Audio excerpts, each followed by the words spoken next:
Thank you. ಹೇಗೆ definitely ಚೆನ್ನಾಗಿದೆ. ಅವ್ರು ಮುಂಚೆನೂ ಚೆನ್ನಾಗಿದ್ರು, ಅದಕ್ಕೆ ಅಲ್ವಾ ಬಟ್ ಇವಾಗಲೂ ಚೆನ್ನಾಗಿದ್ದಾರೆ. ಲಾಸ್ಟ್ ಸರ್ ಈ ಮೇಕ್ ಓವರ್ ಪರ್ಟಿಕ್ಯುಲರ್ಲಿ ಈ ಸಿನಿಮಾದು ಲಾಸ್ಟ್ ಸೀಕ್ವೆನ್ಸ್ ಅಥವಾ ಇಡೀ ಲೈಫ್ ನನ್ನ ನೆಕ್ಸ್ಟ್ ಪ್ರಾಜೆಕ್ಟ್ಗೆ ಸರ್ ನೀವು ಹೇಳಿ ನಿಮಗೆ ಎಮೋಷನಲ್ ಆಗಿತ್ತಾ ಹೇಗೆ ಲಾಸ್ಟ್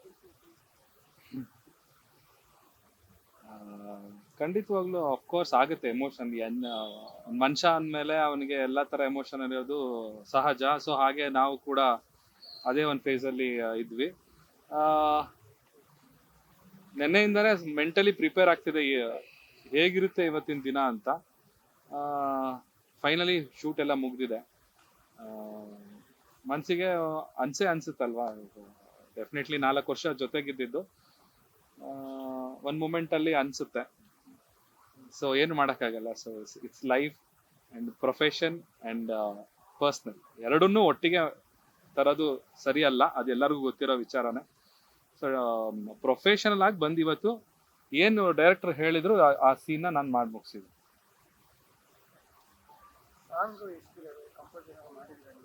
ಇಲ್ಲ, ಈ ಸಿನಿಮಾಗೆ ನಾನು ಮ್ಯೂಸಿಕ್ ವರ್ಕ್ ಮಾಡಿದ್ದೆ. 3 ಇದೆ ಸರ್, ಹೇಳಿದ್ ನಾನು 3 ಇದೆ. ಶೂಟಿಂಗ್ ಬೇರೆ ಕಡೆ ಹೋಗಿದ್ರಾ? ಇಲ್ಲ ಸರ್, ಎಲ್ಲ ಬೆಂಗಳೂರೇ. ಇನ್ನೇನಾದ್ರು ಕ್ವಶನ್ಸ್ ಇದೆಯಾ? ನೀವು ಒಪ್ಕೊಳ್ಳೋಕ್ಕೆ ಸತೀಶ್ ಸಾಯ್ಕೊಂಡು ಒಪ್ಕೊಂಡ್ರೆ ಅಥವಾ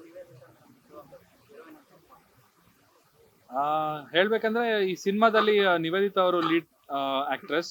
ಅವ್ರದ್ದು ಪಾತ್ರ ಜಾಸ್ತಿ ಇದೆ ಸಿನಿಮಾದಲ್ಲಿ.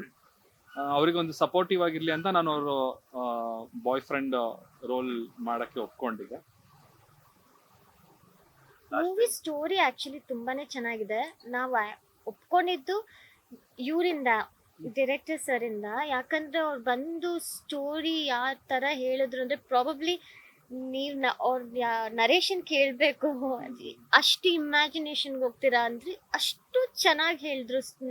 ನಾನು ಯಾವತ್ತೂ ಯಾರು ಅಷ್ಟು ಚೆನ್ನಾಗಿ ಸ್ಟೋರಿ ನನಗೆ ನರೇಟ್ ಮಾಡಿದ್ನ ನಾನು ಕೇಳೇ ಇರಲಿಲ್ಲ. ಸೊ ಅದರಿಂದ ನಾನು ಒಪ್ಕೊಂಡೆ. ಆ್ಯಂಡ್ ಇವನ್ ಚಂದನ್ ಕೂಡ ಅವಾಗ ಸ್ಟೋರಿ ಕೇಳಿದ ತಕ್ಷಣ ಅವರು ಮನೆಗೆ ಹೋದ್ಮೇಲೆ ತುಂಬ ಚೆನ್ನಾಗಿದೆ ಅಲ್ಲ ಸ್ಟೋರಿ, ನಾನು ಇಮ್ಯಾಜಿನ್ ಮಾಡ್ಕೊಂಡೆ ಅಂತೆಲ್ಲ ಹಂಗೆ ಡಿಸ್ಕಸ್ ಮಾಡ್ತಿರ್ಬೇಕಾದ್ರೆ ನಮ್ಮಿಬ್ರಿಗೂ ಅನಿಸ್ತು ಓಕೆ ಮೂವಿ ತುಂಬಾ ಚೆನ್ನಾಗಿ, ಸ್ಟೋರಿ ಚೆನ್ನಾಗಿದೆ, ಮಾಡಿದ್ರೆ ಚೆನ್ನಾಗಿರುತ್ತೆ ಅಂತ.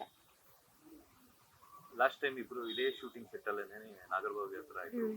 ನಿಮ್ಮ ಇಬ್ಬರ ಆನಿವರ್ಸರಿಯನ್ನ ಸೆಲೆಬ್ರೇಟ್ ಮಾಡ್ಕೊಂಡಿದ್ವಿ. ಎಸ್. ಆ ನೆನಪುಗಳೇನಾದ್ರು ನೆನಪಾಯ್ತು? ಈ ಶೂಟಿಂಗ್ ಅಲ್ಲಿ ತುಂಬಾ ಆಗ್ಬಿಟ್ಟಿದೆ ನಮ್ಗೆ. ಸಾಕಷ್ಟು ಎಮೋಷನ್ಸ್ಗಳು ಇದೆ. ದಿಸ್ ಮೂವಿ ಅಂದ್ರೆ ಈ ಒಂದು ಸಿನಿಮಾ ಶೂಟಿಂಗ್ ಎಕ್ಸ್ಪೀರಿಯನ್ಸ್ ಒಂಥರ ಲೈಫ್ ಟೈಮ್ ಮೆಮೊರಿ ತರ ಇದೆ. ಅಂದ್ರೆ ಇವತ್ತು ಕೊನೆ ಸೀಕ್ವೆನ್ಸ್ ಕೂಡ ಇದೇನೋ ಅನ್ಸ್ಬೋದು, ಏನೋ ಪಬ್ಲಿಸಿಟಿ ಸ್ಟಂಟ್ಗೋಸ್ಕರ ಈ ಸೀನ್ ಇಟ್ಬಿಟ್ಟು ಏನೋ ಮಾಡಿದ್ದಾರೆ ಅಂತ ಅನ್ಸ್ಬೋದು, ಬಟ್ ಹಂಗಿಲ್ಲ. ಅದೊಂದು ಸೀನ್ ಮಾತ್ರ ಬ್ಯಾಲೆನ್ಸ್ ಇತ್ತು. ನಾನು ವಿದಾಯ ಹೇಳ್ಬಿಟ್ಟು ನಾನು ಫಾರಿನ್ಗೆ ಹೋಗೋ ಅಂಥದ್ದು. ಎಸ್, ಅಷ್ಟೇ. ಅದ್ರ ಮೇಲೆ ಜಾಸ್ತಿ ಹೇಳೋಕೆ ಗೊತ್ತಾಗುತ್ತೆ. ಮಾರಲ್ ಅಂತ ಹೇಳ್ತಾ ಇದ್ರು. ಲಾಯರ್ ಕೂಡ ಸಾಕಷ್ಟು ಜನ ಮಾತನಾಡಿದ್ರು. ಅವರಿಗೂ ಒಂದು ರೀತಿ ಮಾತು ಡಿವೋರ್ಸ್ ಆದ್ಮೇಲೆ ಒಬ್ರಿಗೊಬ್ರು ಮುಖ ನೋಡ್ಕೊಳ್ಳಲ್ಲ. ಅದೇ ಇವರು ಇಬ್ಬರು ಜೋಡಿ ನೋಡಿ ಖುಷಿ ಆಯ್ತು ಅಂತ ಎಲ್ಲರೂ ಖುಷಿ ವ್ಯಕ್ತಪಡಿಸಿದ್ರು. ಸೊ ಈ ಸೋಷಿಯಲ್ ಮೀಡಿಯಾ ನಿಮ್ಮ ಬಗ್ಗೆ ಖುಷಿ ವ್ಯಕ್ತಪಡಿಸಿದ್ರು. ಸೊ ಅವತ್ತು ಏನೂ ಗೊತ್ತಾಗಿರಲ್ಲ ನಿಮಗೆ. ಇವತ್ತು ನೋಡಿದಾಗ ಸಿಚುವೇಶನ್ ಕಂಪ್ಲೀಟ್ಲಿ ಚೇಂಜ್ ಇದೆ. ಅಂದರೆ ನಿಮ್ಮಿಬ್ಬರಲ್ಲಿ